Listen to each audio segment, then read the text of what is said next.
Police अधीक्षक ठाणे ग्रामीण यांच्या मार्गदर्शनाखाली मुरबाड पोलीस ठाण्याच्या वतीने सायबर ऑनलाईन फसवणूक व पोक्सो गुन्हे प्रतिबंधक जनजागृती कार्यक्रम आयोजित करण्यात आला।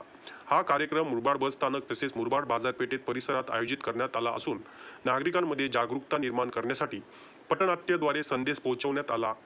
या पथनाट्यातून नागरिकांना ऑनलाईन फसवणुकीचे विविध प्रकार, मोबाईल व सोशल मीडियाचा सुरक्षित वापर तसेच अल्पवयीन मुलांवरील अत्याचार प्रतिबंधक कायदा याविषयी सविस्तर माहिती देण्यात आली।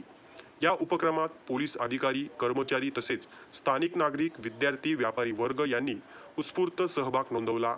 मुरबाड पोलीस ठाण्याचे अधिकारी यांनी सर्वांना आवाहन केले की ऑनलाईन व्यवहार करताना जागरूक राहावे आणि कोणतेही संशयास्पद फसवणूक झाल्यास तात्काळ सायबर हेल्पलाईन 1930 किंवा cybercrime.gov.in या पोर्टलवर तक्रार नोंदवावी असे आवाहन मुरबाड पोलिसांच्या वतीने करण्यात आला आहे।